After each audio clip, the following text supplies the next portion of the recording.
아닙니다. 전북 고창에서 오셨어요. 예, 굉장히 먼 곳이죠. 예, 그것도 한 주간이 아니라 1시간 한 번 설교하시러 새벽기도 마치고 먼 거리를 오셨습니다. 제가 부탁을 드렸는데 흔쾌히 오시겠다고. 제가 김제 집회를 갔다가 만난 목사님이세요. 그래서 목사님 교회 가봤는데 교회도 아주 예쁘게 건축하셔서 열심히 목회하시는 목사님이신데요. 저희 한일산 기도에 한 번도 안 와보셨다고 하셨어요. 그래서 제가 한번 오셨으면 좋겠다 그랬는데 목사님 와 주셨습니다. 고창의 유명한 게 뭐죠? 장어요. 그래서요, 장어, 수박, 복분자, 곰소요. 아니 곰소는 아니고 곰소는 저 건너편 고인돌 또 주심교회. 아멘. 제일 중요한 게 주심교회. 주심교회. 예, 우리 주심교회를 담임하시는 김충돈 목사님 나오셔서 오늘 말씀의 제목 기적은 그냥 오지 않는다. 자, 우리 목사님 박수로 모시겠습니다.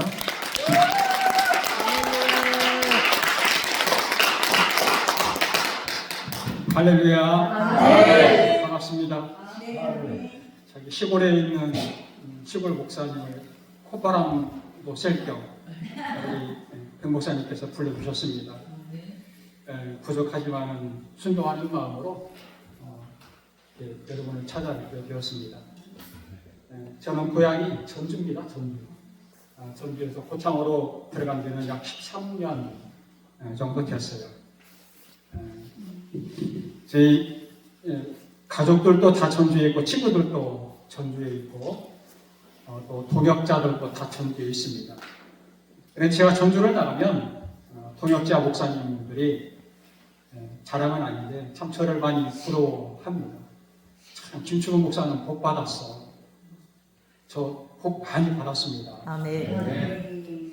그런데 그분들이 이야기하는 것은 어떤 복이냐면 본인들은 목사 안수받고 30년, 40년 됐는데 한 번도 교회를 개척을 해보지도 못했고 교회를 건축도 해보지 못했는데 우리 김충돈 목사님은 키도 좀 아는데 교회를 한 개를 개척을 했고 또 건축을 교회를 3개나 했다고. 우리 김 목사님은 하나님 앞에 가면 할 말이 참 많겠어. 하나님이 참 예뻐하겠어. 그런 칭찬을 많이 듣습니다. 그런데 그것은 제가 한 거 아니에요. 하나님이 하신 것이고 제가 할 수 있었던 일은 아무것도 특기를 가진 것이 없었기 때문에 하나님 앞에 무릎 꿇고 기도하는 것 외에는 한 것이 없습니다. 부교육자 생활만 10년 이상을 했고요. 이제 담임 목사로서 처음 부임한 곳이 고창에 있는 주심교회라는 것 같습니다. 그래서 저희 부부가 하나님한테 할 수 있는 것이 없는데 할 수 있는 것은 아침 저녁으로 기도하는 것밖에 없다. 그래서 아침에 새벽 예배, 그 다음에 저녁 7시 시간을 정해서 계속해서 그렇게 기도를 했어요. 그랬더니 어느 날 돌아보았더니 하나님께서 복을 주시고 또 기적을 베풀어 주시면서 교회도 한 개를 개척을 했고 또 3개 교회도 건축을 하는 하나님의 그런 복을 주신 것 같습니다. 오늘 제가 제목을 잡기는 기적은 그냥 오지 않는다. 여러분의 인생에 기적이 많이 임했을 줄로 믿습니다. 여기서 저뿐만 아니라 여러분 나와서 간증 한번 해보세요. 그러면 전부 다 마이크 잡고 2시간 이상씩 간증할 수 있는 기적을 다 체험하신 분들이에요. 그런데 그 기적이 어떻게 왔느냐? 다시 한번 우리가 말씀을 통해서 배우려고 하는 것입니다.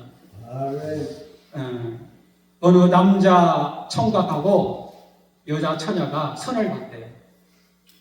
그래서 어느 정도 후손이 처음 만나는 순간부터 마음이 좀 들었는가 봐요. 그러니까 여자 처녀 아가씨가 남자 청각한테 물어봅니다. 죄송한데 이름이 어떻게 되세요? 물어봤어요. 그랬더니 남자가 대답을 합니다. 성은 전시요. 이름은 철입니다. 철. 전철이라 이렇게 말합니다. 그러니까 총각이 말합니다. 그러면 그대는 이름이 뭡니까? 물어보니까 성은 이시요 이름은 호선입니다. 그래서 전철 2호선이 생겼다고 제가 긴장을 좀 많이 해가지고 좀 웃고 긴장을 풀어보려고 제가 이렇게 한번 웃어봤습니다. 신구약 성경을 통틀어 보면 참 많은 기적이 기록되어 있습니다. 그런데 하나님께서 행하시는 기적을 보면은 거기에는 공식이 있습니다. 그냥 기적을 행하시는 건 아니에요. 한 공식이 있는데 그 공식이 뭐냐면은 하나님이 말씀하시고 그 말씀에 대한 순종이 있을 때 그곳에 기적이 일어났던 것입니다. 환경을 뛰어넘고 우리들의 상식을 뛰어넘고 세상의 흐름을 따르지 않고 세상의 대세를 따르지 않고 하나님 말씀 오직 하나님의 약속 하나님을 붙들고 순종하며 나아갔던 그런 사람들이 하나님으로부터 오는 기적을 체험을 했던 것입니다. 그래서 하나님이 이렇게 행하시는 기적을 보면 반드시 누군가의 순종이 있었다는 것이죠. 누가복음 10장에 보면 10명의 나병 환자가 예수님을 만납니다. 그리고 깨끗이 치유함을 받는 기적을 체험하게 됩니다. 어떻게 그 10명의 나병 환자가 치유함을 받을 수 있었을까요? 그들이 예수님을 만났는데 예수님께서 이렇게 말씀하십니다. 제사장들한테 가서 너희의 몸을 보이라. 아직 나병이 치유가 되지 않고 나병을 가지고 있는 상태에서 제사장한테 가가지고 몸을 보인다는 것은 쉬운 문제가 아니에요. 이 나병이 나았다면 가서 보이는 것, 힘이 나서 뛰어가서 보이겠지만 아직은 나병을 가지고 있기 때문에 제사장한테 가가지고 이 나병의 몸을 다시 열어서 보인다는 것은 쉬운 문제가 아닌 것이죠.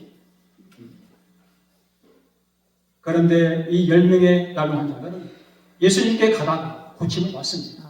고침을 받아 기적을 체험을 하게 됩니다. 또 아람 나라의 나아만 장군도 그랬습니다. 역시 나병 환자였습니다.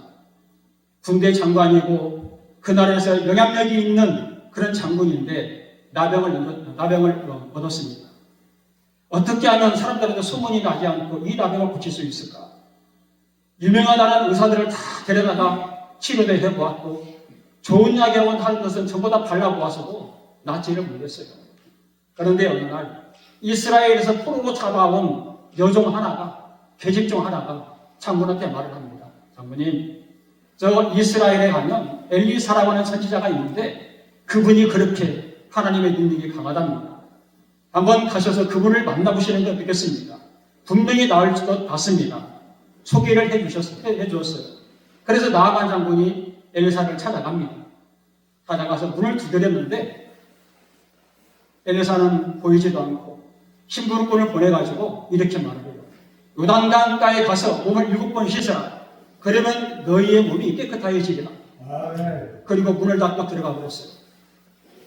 얼마나 자존심이 상합니까? 나는 장군인데, 나는 무력한 사람인데, 내 명령 하나면 산천초목이 떠는 그런 권세를 가지고 있는데, 내가 나병을 가졌다고 저 심부름꾼도 나를 무시합니다. 아마 그렇게 생각해서 돌아가려고 했어요. 가자. 우리나라에는 강이 없어서 내가 여기까지 와서 저 흙탕물같이 생긴 요단강으로 가서 몸을 씻어야 되느냐. 가자. 그랬는데 같이 온 신하들이 말합니다. 장군님, 말씀대로 한번 해보십시다. 여기까지 왔는데 그냥 가지 말고 말씀대로 한번 해보십시다. 그래서 이 나만 장군 자기의 자존심을 다 내려놓고 요단강에 가서 몸을 담굽니다. 한 번, 두 번, 세 번, 6번까지 몸을 담궜어요. 여러분 같으면 어떻게 하겠습니까? 아니, 한 번 담궜을 때 조금 뭔가 좋아지고, 두 번, 세 번 담궜을 때 많이 좋아지고, 6번 담궜을 때 거의 나서야 되는 것 아니겠습니까? 그런데 6번까지 담궜어도 아무런 징조가 보이지 않는 거예요. 그런데 나만 장군은 모든 것을 내려놓고 마지막 7번째 요단강의 물에 자기 몸을 담궜을 때 기적이 일어났던 것입니다. 말씀대로 순종을 했더니 나병을 치유받는 기적을 체험을 했던 것이지요. 저도 피부병을 앓아본 적이 있습니다. 초등학교 5학년 때부터 피부병이 얼마나 심했는지 저녁이면 잠을 잘 수가 없어요. 얼마나 가려운지. 그래서 밤새도록 긁습니다. 낮에는 활동을 하니까 별로 그렇게 가려운지 모르겠는데 저녁에 자려고 눕기만 하면 그렇게 가려워요. 잠을 잘 수가 없습니다. 그래서 막 덕덕덕 긁었습니다. 그러면 긁으면 어떻게 됩니까? 피가 나요. 피가. 그럼 피가 나고 고름이 나면 러닝샷에 붙어요. 러닝에 붙어. 그리고 아침에 일어나면 어떻게 합니까? 뛰면은 딱지까지 전부 다 같이 떨어져요. 그리고 학교를 갑니다. 학교를 가는데 친구들이 옆에 있는 짝꿍이 뭐랍니까? 선생님, 저 짝꿍 바꿔주세요. 여기 옆에 있는 친구니한테서 몸에서 이상한 냄새 나요. 짝꿍 좀 바꿔주세요. 이런 소리도 들어봤어요. 그리고 초등학교를 졸업하고 중학교를 졸업하고 고등학교를 들어갔는데 미션 스쿨에 들어간 거예요. 전주에 가면 영생고등학교라고 미션 스쿨이 있습니다. 그곳에 가서 처음으로 예수님이 누구인지에 대해서 알았고 처음으로 교회라는 곳을 나가보았습니다. 처음으로. 초등학교, 중학교 때까지는 누구 한 사람도 저를 전도해 본 적이 없어요. 교회가 있는지도 몰랐고 교회가 어떤 곳인지도 모르고 예수의 예자도 몰랐고 하나님의 하자도 몰랐어요. 그런데 고등학교 1학년 들어가서 하나님이라는 분, 예수님이라는 분, 이분을 알게 되었습니다. 그리고 교회를 나가게 되었습니다. 그리고 고등학교 2학년 때 기도원에 갔어요. 익산에 있는 익산 미륵사지 기도원이라고 있었어요. 거기에 갔는데 그때 그 목사님이 말씀을 하시는 겁니다. 너희들이 여기 있는 모든 사람들이 믿고 구하는 것은 받은 줄로 믿으라. 이 말씀에 내가 얼마나 그 말씀이 생명같이 들리는지 하나님 나 믿습니다. 주님께서 분명히 목사님을 통해서 말씀하셨잖아요. 믿고 구하면 받은 줄로 믿으라 그랬지 않습니까? 나 오늘 저녁에 이 피부병이 나을 줄로 믿습니다. 그렇게 고백을 했어요. 나도 모르게 눈물을 흘려가면서. 그런데 기적이 나타났습니다. 7년 8년 동안 잠을 자지 못하고 벅벅 긁어내고 고름이 짝짝 나오던 그 상처가 피부병이 그 다음날부터 꼬독꼬독해지기 시작합니다. 안 달라붙는 거예요.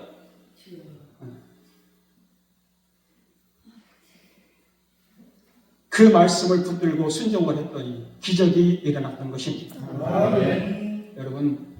여러분이 잘 아는 베드로라는 사람이 있지 않습니까? 베드로. 바다에서 평생을 고기를 잡는 어부였습니다. 베테랑 어부죠. 이 베테랑 어부에게 어느 날 예수님께서 찾아오십니다. 찾아오셔서 말씀하시기를 저 깊은 데로 가서 그물을 내려 말씀을 하셔요. 베드로는 친구들과 함께 동료들과 함께 밤새도록 고기를 잡았습니다. 그런데 한 마리도 못 잡았습니다. 그리고 지친 몸을 이끌고 아침에 일찍 육지로 나와서 그물을 씻습니다. 여러분 그물을 씻어 보셨는가요? 저는 많이 봤습니다. 그물을 씻으면 널어놓고 거기에는 그물을 다 떼어내야 되는 것이고 고기를 갖다 찢어낸 그물이 있으면 다 꿰매야 되는 것이고 보통 2시간, 3시간 걸려요. 이제 그 그물을 다 씻고 정리를 하는데 예수님께서 오셔서 말씀하시는 거예요. 다시 배를 띄워서 깊은 바닷가로 가서 그물을 던져. 쉬운 문제 아닙니다. 목수이신 예수께서 어부의 베테랑이신 베드로한테 찾아와가지고 내 말대로 해. 그물을 다시 가지고 깊은 바다로 가서 그물을 던져. 그러면 고기를 잡을 수 있어. 50대 50 아닙니까? 그런데 베드로는 모험을 합니다. 어떻게 합니까? 다시 바다로 들어가기 위해서는 친구들을 설득을 해야 돼요. 설득을 해야 됩니다. 다시 바다로 들어가야 지금 지쳐있는 동료들을 설득을 할 줄 알아야 돼요. 설득을 해서 들어가야 됩니다. 그러면 들어가면 그걸로 끝납니까? 또 돈도 줘야 되잖아요. 경제적인 어려움도 올 수 있습니다. 가서 잡으면 다행이지만 못 잡고 나오면 관계가 또 틀어지는 거예요. 다시는 너보다 고기 잡으러 안 가. 그럴 수 있는 것 아니겠습니까? 그런데 베드로는 예수님께서 말씀하실 때 그 말씀에 순종을 합니다. 그리고 바다로 들어갔습니다. 그랬더니 무슨 일이 벌어집니까? 배 양쪽 배, 2배에 가득 차고 그물이 찢어질 정도로 고기가 잡히는 놀라운 기적을 경험하는 것입니다. 아합 왕이 엘리야를 찾아서 죽이려고 했습니다. 그럴 때 하나님께서 엘리야를 찾아오십니다. 엘리야야, 요단 앞 그리시니까에 가서 그곳에 몸을 숨겨라. 그러면 내가 까마귀를 보내서 너를 먹이리라. 그렇게 말씀하셨어요. 여러분 같으면 갈 수 있겠습니까? 까마귀를 통해서 너를 먹이신다. 아니, 사람을 통해서 먹이시는 것도 아니고, 천사를 보내서 먹이시는 것도 아니고, 까마귀를 통해서 먹이신다는데, 쉽게 그 말씀이 이해가 되겠느냐 이 말이죠. 쉬운 일은 아닙니다. 하지만 엘리야는 약속의 말씀을 믿고 즉각 순종해서 그리시네가로 갔습니다. 이 말씀에 대한 순종이 있었기 때문에 까마귀를 통해서 먹이시는 하나님의 기적을 엘리야가 경험하게 되는 것입니다. 많은 사람들은 어떻게 생각합니까?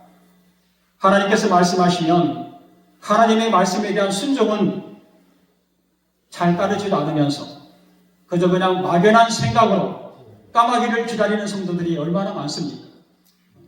하나님, 까마귀를 통해서 먹이셨던 엘리야처럼 나에게도 내 인생에도 까마귀를 보내어 주옵소서. 그렇게 기도 많이 하잖아요. 그러죠? 틀린 기도는 아닙니다.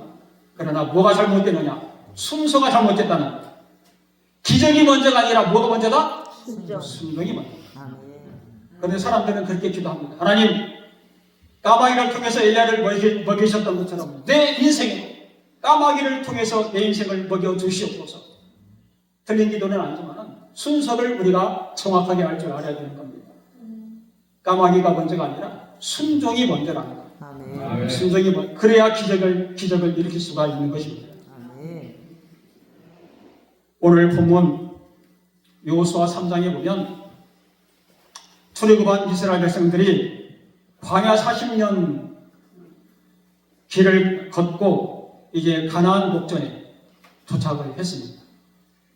이제 이 요단강만 건너면 꿈에도 그리던 요단강에 들어가는 거예요. 이 요단강만 건너면 꿈에도 그리던 가나안 땅, 하나님께서 젖과 꿀이 흐르는 땅으로 보내주시기도 했던 그 약속의 땅, 그 땅으로 들어가게 되는 거죠. 요단강만 건너면. 그런데 이 요단강 앞에 섰을 때 우리 하나님께서는 기적을 일으키기 앞서서 이스라엘 백성들한테 뭐라고 말씀하느냐? 3장 4절에 보면 하나님께서 이렇게 말씀을 하십니다. 너희들이 이제는 한 번도 경험해보지 못한 길을 갈 것이다. 이렇게 말씀을 하셔요. 이제는 너희들이 한 번도 경험해보지 못한 길을 갈 것이다. 여러분, 이스라엘 백성들은 40년 동안 수많은 길을 걸어왔어요. 그런데 이 시점에서 다시 한번 하나님께서 너희들이 앞으로 한 번도 경험해보지 못한 길을 갈 것이다. 그렇게 말을 하고 있습니다. 인생은 그런 것입니다. 인생은 한 번도 가보지 않은 그 길을 가는 것과 똑같습니다. 지금 우리는 한 번도 경험해보지 못한 시간을 맞이하고 있고 우리는 한 번도 가보지 못한 인생길을 우리는 지금도 걸어가고 있는 것입니다. 그러니 우리는 기대가 되죠. 그렇지만 기대 뒤편에는 이 길을 가면 누구를 만날까? 이 길을 가다가 어떤 문제를 만날까에 대한 두려움도 있을 것이고 또 불안한 마음도 있을 것입니다. 그런데 하나님께서는 이스라엘 백성들이 요단강을 건너기 직전 바로 그런 말을 한 거예요. 한 번도 너희들이 가보지 못한 길을 갈 것이다. 왜 이런 말을 했을까요? 앞으로도 이 길을 가는 데 있어서 누군가의 도움이 필요하다는 것입니다. 이제까지 너희들을 인도했던 하나님, 이제 요단강을 건너서 약속의 땅 가나안 땅에 들어가더라도 그곳에서도 여전히 너희들의 길은 누군가의 도움이 필요하다 라는 그런 의미로 앞으로 너희들이 한 번도 가지 못한 길을 갈 것이야. 그러니 앞으로도 너희에게는 누군가의 도움이 필요해 라는 의미가 그 안에 들어있는 것입니다. 너희들 길이는 절대로 혼자는 갈 수가 없는 길이라는 것입니다. 광야 40년 동안 오면서 우리 하나님께서는 낮에는 불기둥으로, 낮에는 구름기둥으로, 밤에는 불기둥으로 그들을 인도했듯이 이제 요단강을 건너서 가나안 땅에 들어가는 이 길에도 역시 하나님의 동행이 필요하다라는 것을 말씀하고 있는 것입니다. 여러분께서 여기까지 올 동안 하나님께서 함께해 주신 줄로 믿습니다. 하나님이 함께 동행해 주신 줄로 믿습니다. 여러분이 한 번도 가보지 못한 길을 걸어올 때 그때도 역시 하나님은 여러분과 함께 동행해 주셨다는 것입니다. 그러니 여러분은 여기에 있는 거예요. 엘리야가 그래 시니까로 갔잖아요. 가라고 하니까 갔잖아요. 그러니까 기적이 나타나지 않습니까? 우리는 가라 하면 갈 수밖에 없는 인생이다. 아무런 힘과 능력이 없는 사람들입니다. 그런데 사람들은 안 가려고 발부둥치고 어떻게든가 그 길을 안 가려고 뺀질뺀질 이 핑계대고 저 핑계대고 그러다가 얻어 터지고 그리고 나서 나중에는 천부여 의지없어서 두 손 들고 주님 앞에 갑니다. 그러고 가지 않습니다. 그렇게 갔던 사람이 바로 저예요. 바로 저입니다. 저는 젊었을 때 앞에도 말한 대로 교회를 하나 지었습니다. 고등학교를 졸업하고 친구 7명과 함께 교회를 개척을 했어요. 동네에 있는 돼지막을 얻어가지고 그것을 헐고 동네 앞에 있는 개울가에 들어가가지고 모래를 푸고 모래를 벗어 말리고 아르바이트를 해서 세면을 사오고 부릉불을 찍는 기계를 사가지고 친구 7명이서 부릉불을 찍어서 교회를 세웠습니다. 교회를 세웠습니다. 그러면서 친구들과 같이 하나님한테 기도합니다. 하나님, 저희들은 나중에 신학 공부를 하고 하나님의 종이 되겠습니다. 7명이 똑같이 서원을 했어요. 그 7명 중에 3명이 목사가 되었습니다. 저는 그때는 안 됐어요. 그때는 꼭 목사가 되어야 주의 종이냐, 장로가 되어서 목사님을 잘 보필하고 교회를 잘 섬기고 그렇게 해도 되지 않을까, 그렇게 생각해서 저는 신학을 안 했습니다. 그리고 여기는 제 아내하고 연애할 때 물어봤어요. 나 신학 가면 어때? 그랬더니 우리 헤어집시다. 바로 나오더라고요. 저는 좋다고 할 줄 알았어요. 내가 좀 늦었지만은 하나님과 서원하는 것이 있어. 그래서 나 신학 가야 될 것 같아. 어떻게 생각해? 그랬더니 오늘부로 우리 헤어집시다. 그래서 제가 안 갈게. 걱정하지 마. 자, 그러고 한 30년이 흘렀어요. 세월이 상당히 흘렀습니다. 그런데 항상 저를 위해서 기도해 주신 분은 권사님이 한 분 계셨습니다. 어느 날 그 권사님이 친구를 통해서 연락이 왔습니다. 야, 김충근이 지금은 너 뭐하고 지내냐? 김충근 그거다. 요즘 축구하느라고 정신없어요. 주일 오후 예배도 빼먹고 낮 예배만 드리고 점심 먹으면 그냥 축구하러 간다고 나가버리고 예배도 안 드립니다. 그랬더니 권사님이 그 친구한테 이렇게 말했다고 합니다. 큰일 났다. 하나님께서 그 충분히 다리를 꺾으신다는데 이제까지 정신을 못 차렸다니. 그 친구가 몰래가지고 저한테 왔습니다. 이 친구, 내가 그 권사님 만났는데 네 안부를 물어보더라. 그래서 축구를 열심히 하고 있다 그랬더니 하나님께서 네 다리를 꺾으신다. 저는 안 믿었어요. 이렇게 튼튼한 다리, 초등학교 4학년 때부터 축구선수 생활을 해가지고 이렇게 튼튼한 다리를 어떻게 꺾어? 그런데 딱 3일 되는 날 축구를 하다가 상대방 선수가 부딪혀가지고 축구화가 바닥에 붙어가지고 돌아가질 않는, 이제 비가 오는 후라 질퍽질퍽거리는데 축구가 거기 딱 박혀가지고 회전이 안 되니까 그냥 무릎이 돌아가 버립니다. 그러니까 우르득 여기가 소리가 전부 다 인대가 다 나갔습니다. 그리고 병원에 가서 인대 수술을 했습니다. 십자인대가 다 끊어져 나가고 양쪽에 있는 측방인대가 양쪽에 다 끊어져 나가고 그래서 장에 사극이 나오더라고요. 그때 병실에 누워가지고 생각을 해봤습니다. 그때서 정신이 좀 들더라고요. 아하, 정신을 차리고 돌아보는데 꿈에 이런 환상이 보였어요. 어느 큰 운동장 같은 곳에 한가운데 말뚝이 하나 박혀 있는데 거기에 소가 한 마리가 매여 있어요. 근데 그 소가 가려고 하는데 맨날 그 자리만 뺑뺑뺑 도는 거예요. 소가 가면 매어놨는데 가면 얼마나 가겠어요. 그 자리만 계속 돌지요. 이게 저였다는 것이 생각이 들어요. 이게 나구나. 내가 세상에 도와 사람한테 서원을 하고 목회자에게 간다고 했는데 내가 이제까지 세상이 좋아서 돈 벌어야겠다, 생각을 해서 이것을 해보고 저것을 해보고 돌아보니까요, 정말 그러더라고요. 친구들은 돈 벌어서 성공을 했는데 나도 그것을 해보면 나라의 정책이 바뀌든지 아니면 내가 제일로 막차를 타고 거기로 들어갔다든지 아니면 사기를 당하다든지 그래서 맨날 그 자리만 뺑뺑이 돌았어요. 20년 동안. 그리고 다리를 다치고 보니까 20년 동안 그 소처럼 저는 그 자리만 계속해서 돌았던 것을 환상을 통해서 보았습니다. 정신이 바짝 났어요. 그래서 아내한테 했습니다. 상의를 했습니다. 나 아무래도 신학교 가야 될 것 같아. 그때 내가 간다고 서원했는데 내가 그 서원을 해놓고 내가 지키지 않으니까 순종하지 않으니까 내가 내 인생을 돌아보니까 이렇게 내가 그 소처럼 계속해서 그 자리만 맴돌고 있다. 20년이라는 세월을 그냥 허송설만 하고 보내고 말았더라. 그랬더니 펑펑 울면서 기도해보자고 하더라고요. 그래서 저기 남경산 기도원에 가서 3일 동안 금식 기도를 했습니다.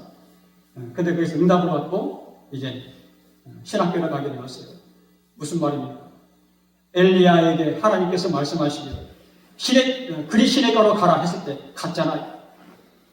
그런데 가지 않은 사람이 많다는 말이죠. 저처럼 가라고 좋은 말을 할 때 가야 되는데 꼭 이렇게 얻어 터지고 그때서야 정신을 차리고 그때 가는 어리석은 사람들이 있더라고요.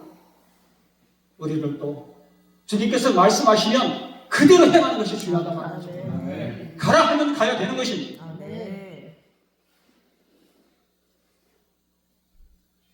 그래서 하나님께서는 이스라엘 백성들한테 요단강을 건너기 전에 너희들이 한 번도 가보지 못한 길을 갈 것이다. 그 말씀은 뭡니까? 앞으로도 그 인생길에 누군가의 도움이 필요하다는 겁니다. 누군가의 동행이 필요하다는 것입니다. 그러면서 하나님께서는 이 요단강을 건너는 그 기적을 행하기 전에 이스라엘 백성들한테 네 가지 당부를 하십니다. 네 가지 당부를 하십니다. 3장 1절에 보면 첫 번째 당부가 나옵니다. 첫 번째 당부. 3장 1절을 한번 보실까요? 3장 1절 한번 같이 읽어봅니다. 시작. 또 여호수아가 아침에 일찍 일어나서 하나님께서 이스라엘 백성들한테 요단강을 건너는 기적을 행하기 전에 첫 번째 당부는 아침에 일찍 일어나라는 당부입니다. 아침에 일찍 일어나라는 것은 최선을 다하라는 거예요. 부지런해야 된다는 것입니다. 큰 일을 앞두고 하는 사람들이 잠잘 거 다 자고 11시까지 잠자고 먹을 거 다 먹고 자기 할 거 다 하면서 큰 일을 할 수 있겠습니까? 그래서 하나님께서 여호수아한테 당부하는 거예요. 아침에 일찍 일어나라. 이 말은 최선을 다하라는 거예요. 요단강을 건너가기 위해서는 최선을 다하라는 것입니다. 그 땅을 네 것으로 만들기 위해서는 아침에 일찍 일어나는 최선을 다하는 모습이 있어야 된다는 것입니다. 그런데 우리 성도들은 가끔 이런 사람들이 있어요. 하나님이 약속해 주셨으니까 하나님이 어련히 알아서 해주시겠지. 내가 기도하고 응답을 받았으니까 때가 되면 하나님께서 어련히 알아서 해주시겠지.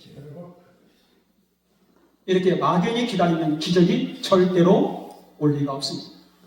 응답을 받았으면 그것을 내 것으로 만들기 위해서 더 많이 기도를 해야 되는 거예요. 새벽마다 나와서 무릎 꿇어 기도하고 가능하면 저녁에도 주님 앞에 나와서 기도하고 최선을 다해야 되는 것입니다. 주어진 일에도 최선을 다해야 되는 것입니다. 이런 사람이 기적을 체험할 수가 있는 것입니다. 그런데 자꾸 무슨 일을 하면 핑계를 대요. 피곤해요. 돈 없어요. 다음에 할게요. 이런 사람이 기적을 체험할 수 있을까요? 말씀하시면 아멘 하고 그 말씀에 순종하고 일찍 일어나서 최선을 다하는 모습을 보일 때 하나님은 그 사람한테 분명 기적을 주실 줄로 믿습니다. 두 번째 당부는 뭡니까? 두 번째 당부는 5절 말씀입니다. 5절. 같이 3장 5절 말씀. 같이 읽어봅니다. 시작. 여호수아가 또 백성에게 이르되 너희는 자신을 성결하게 하라. 아멘. 기적은 거룩한 하나님께서 행하시는 거예요. 거룩하신 하나님이 행하시는 기적이다 이 말입니다.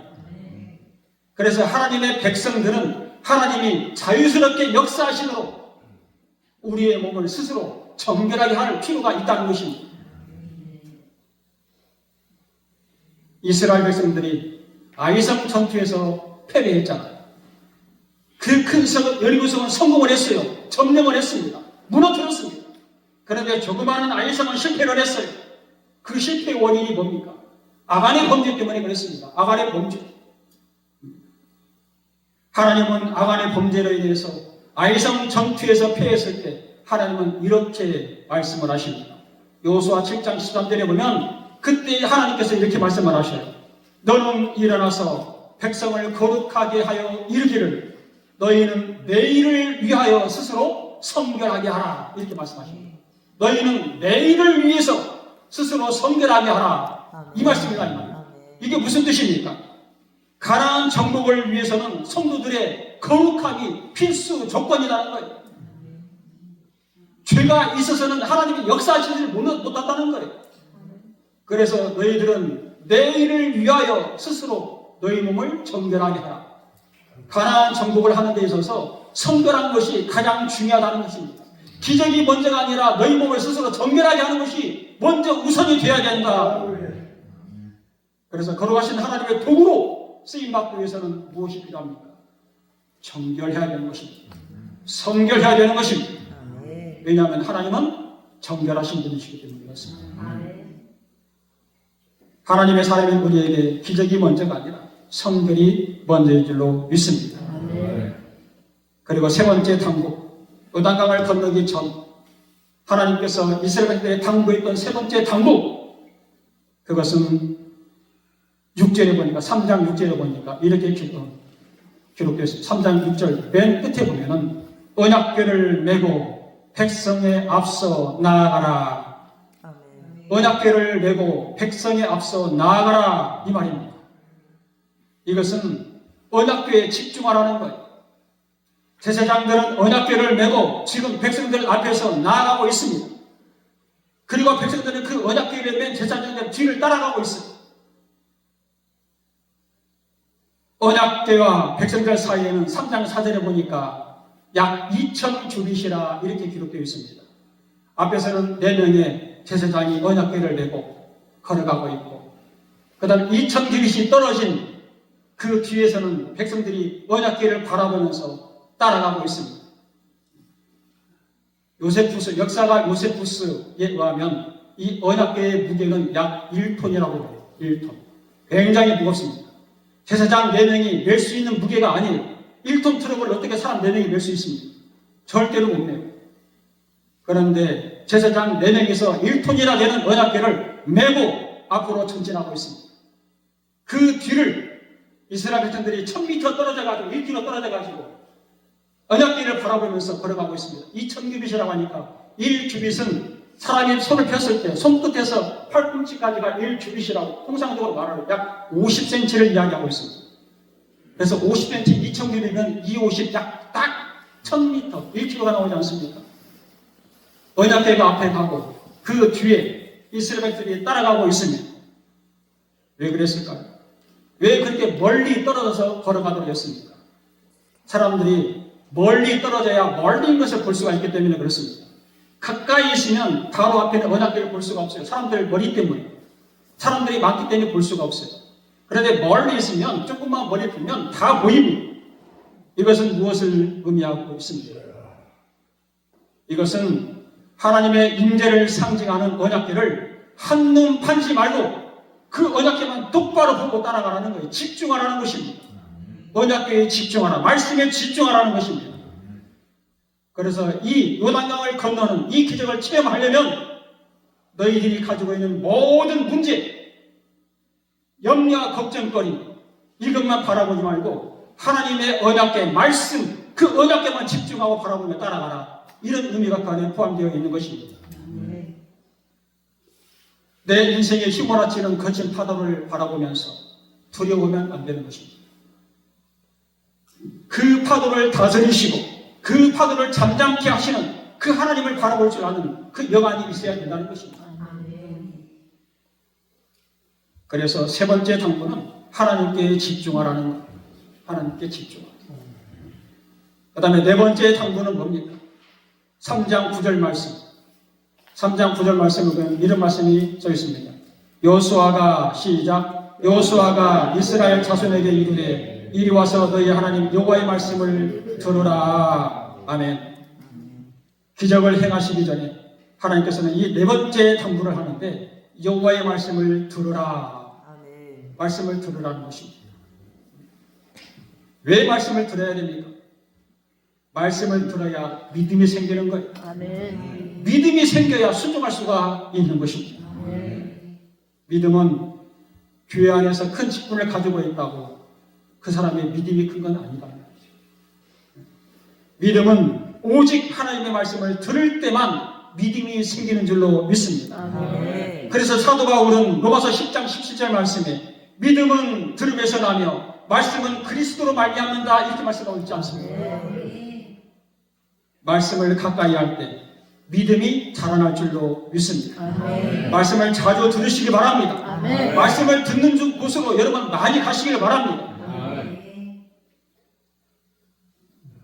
믿음이 자라야 순종할 수 있고 그 순종을 통해서 하나님께서 행하시는 기적을 체험하게 될 줄 믿습니다. 이렇게 네 가지 당부를 하신 다음에 우리는 그러면 하나님께서 왜 기적을 행하셔야만 되는가? 그냥 들어가면 됐지. 왜 하나님은 왜 꼭 기적이라는 것을 행하셔야만 되는가? 기적을 행하시는 이유, 그것은 간단합니다. 내가 너와 함께 하고 있다는 것을 알려주기 위해서 그런 거예요. 내가 너와 함께 하고 있다. 하나님이 우리와 함께 하신다는 사실을 하나님은 우리가 알기를 원하십니다. 아멘. 하나님이 함께하고 계십니다. 그래서 이스라엘 백성들이 광야길에 오면서 가끔 하나님 우리와 함께 하시는가를 자꾸 확인하잖아요. 하나님 계십니까? 여기도 계십니까? 그러면 한번 바위에서 물을 한번 터뜨려 보십시오. 자꾸 하나님을 확인하죠. 그럴 때마다 하나님이 그래 나는 너희와 여전히 함께하고 있다라고 바위에서 물을 터뜨려서 먹기도 하시고 매출하기도 먹여주시고. 그래서 하나님이 기적을 행하시는 이유는 내가 너와 지금도 함께하고 있다라는 것을 알려주기 위해서 그렇습니다. 저희 집안은 유교 집안입니다. 저희 아버님이 장손이에요. 그래서 한 달에 2번, 3번 제사 지내는 것은 다반사였고 1년에 2번, 3번 무당 불러다가 구슬하는 것은 굉장히 자부해졌습니다. 그래서 고등학교 때 교회를 다니는 제가 있어서도 해마다 구슬했어요. 그래서 저녁에 학교에서 야간 자율학습이 끝나고 집에 가면은 집 대문에다가 집불을 이렇게 놓더라고요. 집불. 하고 저거로 들어올 때 이걸 뛰어넘으라고 그래요. 그러면 뛰어넘지 않고 저는 바로 확 차는 것 같습니다. 네. 괜히 기분이 나고. 그런데 그런 집안에 제가 이제 미션 스쿨을 들어가게 됐고 교회를 다니게 되었어요. 그런데 저희 집은 7남매거든요. 그 중에 제가 최소 막둥이입니다. 막내야. 네. 그렇게 7남매 중에 6명은 교회를 안 다니는데 막둥이인 제가 교회를 다녀요. 근데 그것도 학교에서 미션 스쿨이기 때문에 주보를 갖다가 내지 않으면 성경 점수가 안 나와. 항상 성경을 가르치는 목사님께서 이번 주 교회를 간 친구들은 주보를 내세요. 그러면 그 주보를 내어야 점수가 나오거든요. 그래서 그 주보 때문에 처음에 교회를 나갔어요. 근데 나중에 하나님을 만나고 성령님을 체험하고 그래서 학생회에서 부회장도 하고 총무도 하고 그랬습니다. 근데 7명 중에 막둥이가 교회를 다니니까 별 관심이 없었는데 이 막둥이가 가만히 교회를 다니다 보니까 굉장히 교회에 빠져서 다니는 거예요. 고등학교 2학년짜리가 새벽 예배를 다 다니는 거예요. 새벽 예배를 다니는 거예요. 새벽 예배만 다니는 것이 아니라 저녁에 야간 남수예배 끝나면 집에서 안 내리고 2정거장 더 가가지고 교회에서 내려가지고 교회에서 기도하고 2정거장 걸어서 집에를 와. 아 이거 너무나 깊이 빠지는데 네. 부모님은 그렇게 생각을 한 거예요. 그런데 어느 날 어머니께서 구악질에 걸렸어요. 입이 딱 삐뚤어져 버렸어요. 침도 마저도 안 되고 무당을 데려다가 구슬해도 안 되고 별짓을 해도 안 되는 거예요. 아버지께서 어머니를 사랑한 나머지 어떻게 하면 이 부화증을 고칠 수 있을까? 제가 그때 기회다 생각해서 아버지한테 말합니다. 아버지 목사님 모시다가 예배 한번 드립시다. 안 돼 이놈아. 우리 집안이 어떤 집안인데 예배를 드려? 그리고 또 한참 2주 있다가 또 한 번 말합니다. 아버지 그러지 말고 목사님 모셔다가 예배 좀 드립시다. 그랬더니 그럴까? 그러다가 한 주 더 지났어요. 아버지 그러지 마시고 한 번만 목사님 모시다가 예배 드립시다. 그러자 바람이 떨어졌어요. 그래서 신나서 목사님한테 찾아왔습니다. 목사님 저희 집에 와서 예배 좀 드려주십시오. 저희 어머니께서 부화증에 걸렸는데 무당을 불러다가 구슬해도 안 됩니다. 침을 담아줘도 안 됩니다. 그래서 제가 아버지를 졸랐습니다. 목사님 모셔다가 예배 드리면 분명히 나았을 수 있다고 말을 했습니다. 목사님 예배 한번 드려주십시오. 목사님이 얼마나 부담스러웠겠어요. 그런데 요청을 하니까 예배를 안 드릴 수가 없어서 오셨습니다. 열심히 권사님들과 교인들 와서 찬송을 하고 예배를 드리고 그러고 갔습니다. 어떻게 됐을까요? 그대로 했어요. 그대로. 그래서 또 다음에 아버지한테 말했습니다. 아버지 또 예배만 드립시다. 그랬더니 지난번에 안 됐는데 또 뭔 일이 있겠느냐. 그래도 아버지 시작했으니까 33판을 해봐야지요. 그래서 세 번째 예배를 드렸습니다. 그때 조금 돌아왔어요. 조금 뭔가 소망이 조금 보이기 시작을 했습니다. 아버지가 신이 났어요. 그래 매주 예배 드리자. 그리고 이제 목사님 오셔서 예배를 드립니다. 그리고 목사님 와서 건면을 합니다. 하나님께서 고쳐주시면 예수 믿어야 됩니다. 교회 나오십시오. 아버지는 대답을 안 했습니다. 그런데 어머니께서 얼른 대답을 해버립니다. 알았어요. 교회 나갈게요. 그리고는 이제 예배를 드리면서 어머니가 완전히 고쳐졌습니다. 고쳐졌어요. 여기 목사님 오셔서 그럽니다. 약속하신 대로 교회 가십시다. 그런데 아버지가 나는 약속하지 않았습니다. 그러니까 어머니께서 말씀하십니까? 제가 나갈게요. 나가는데 저 혼자는 못 나가고 저희 딸들과 함께 나가겠습니다. 그래서 먼저 3남 4녀 중에 4명의 딸들과 어머니가 교회를 나오기 시작했습니다. 그렇게 이제 시작을 해서 저희 집은 나중에 아버지도 교회 나오시게 됐고 어머니가 권사님이 되셨고 아버지는 연세가 많으시니까 명예집사 이렇게 받으시고 무엇을 말하려고 했느냐? 하나님이 우리와 함께 하신다는 것입니다. 함께 하신다. 기적을 행하시는 이유는 뭐냐? 하나님이 너와 함께 한다는 것. 이게 부족하고 보잘것없는 조그마한 청년 학생 하나가 가족의 구원을 놓고 기도하면서 새벽마다 나가서 우리 가족을 놓고 기도했더니 하나님께서 뜻하지 않은 어머니한테 부화증을 주어가지고 아버지의 마음을 돌이키게 만들고 아버지는 안 나오더라도 여자들만 나가라 허락을 받고 나중에는 남자들도 다 나오게 되는 그런 기적의 하나님을 체험할 수가 있었다는 것입니다. 그래서 기적을 행하시는 이유는 뭐냐? 내가 너와 함께하고 있다는 것을 알려주기 위해서 하나님의 기적을 행하신다는 것입니다. 또 이스라엘 백성들이 요단강을 건너기 전에 기적을 경험할 수 있었던 결정적인 이유는 바로 제사장들의 순종 때문이었습니다. 제사장들의 순종. 언약궤를 맨 제사장들이 앞에 나아갑니다. 그리고 여호수아의 명령에 따라서 제사장들이 언약궤를 메고 요단강 안으로 들어갑니다. 결코 쉬운 일이 아닙니다. 학자들에 따르면 그 당시 요단강의 수심은 깊이는 약 3m에서 5m 정도 되었다고 해요. 요단강의 길은 약 30m. 하필이면 그때가 유기가 되어서 굉장히 비가 많이 오던 때예요. 그러니 물이 유속이 얼마나 빠르겠습니까? 흙탕물이 엄청나게 내려갈 때예요.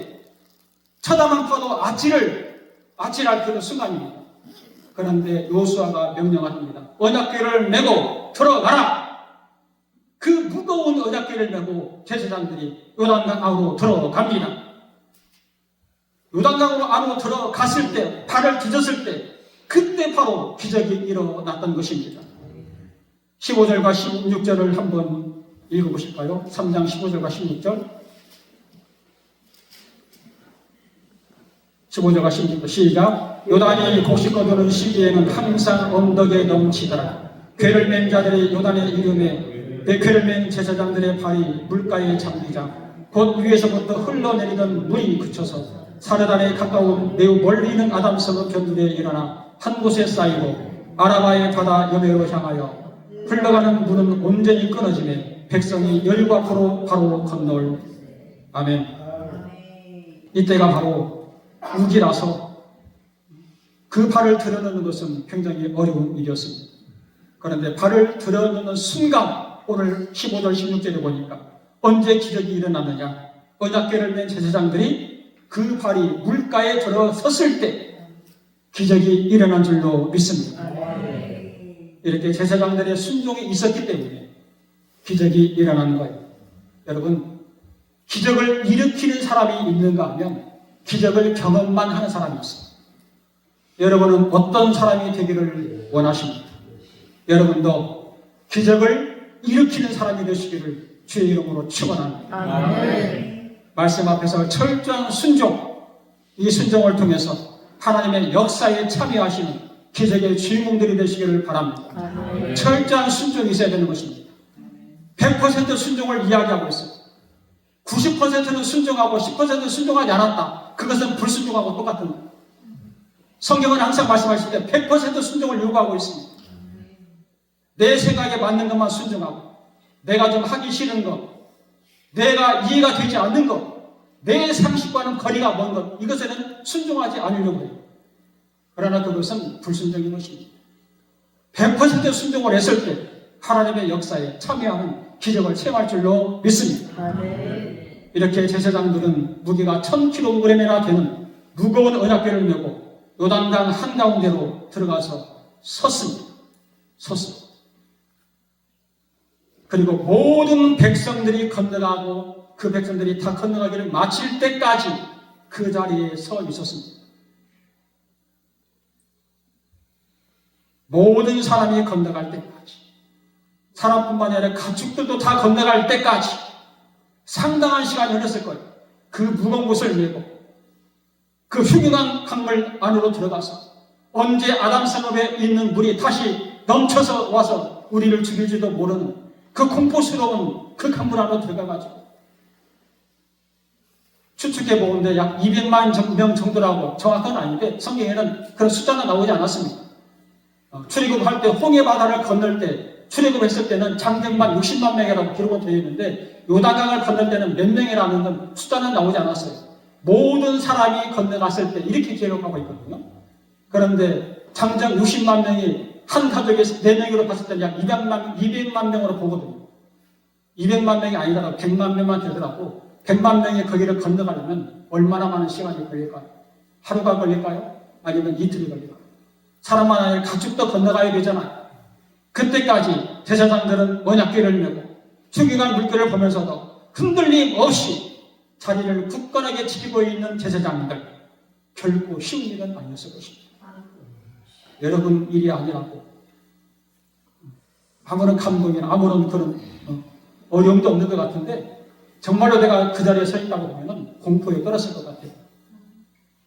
서 있는데 갑자기 뚝이 터져서 강물이 흐르게 된다면 꼼짝없이 전부 죽을 일만 남지 않았습니까? 이러한 제사장들이 있었기 때문에 이스라엘 백성들은 요단강을 건너는 놀라운 기적을 경험할 수 있었고 가나안 땅에 들어갈 수가 있었던 것입니다. 이런 것을 보면 분명 하나님은 전능하신 하나님이신 줄로 믿습니다. 하지만 하나님은 사람을 통해서 일하시는 분이에요. 하나님은 사람을 통해서 일하시는 분이기 때문에 사람의 순종이 절대적으로 필요한 겁니다. 하나님이 팔이 짧아서 그 일을 행하시지 못하는 것 아닙니다. 하나님이 능력이 없어서 그것을 행하는 것 아닙니다. 하나님은 항상 어떤 일을 하실 때 사람을 통해서 일을 하셔야 돼요. 그래서 그 일을 하시기 위해서는 그 사람을 하나님의 전능하신 하나님께서 그 일을 하시기 위해서는 우리 사람의 순종이 절대적으로 필요하다는 것입니다. 그래서 우리는 하나님 말씀에 순종해야 되는 것이고 헌신도 필요한 것입니다. 그렇기 때문에 기적은 그냥 오지 않는 것입니다. 여러분이 어떤 기적을 경험하고 체험했는지를 몰라도 분명 그 기적을 체험했을 때는 여러분도 하나님 앞에 절대적으로 순종했기 때문에 하나님께서 여러분한테 기적을 넣어주신 줄로 믿습니다. 이렇게 순종과 헌신을 통해서 하나님의 행하시는 놀라운 기적의 기념비가 여러분의 가정과 가문 위에 지금부터 영원토록 함께 하시기를 주님의 이름으로 간절히 축원을 드립니다. 함께 기도합니다. 찬송하라.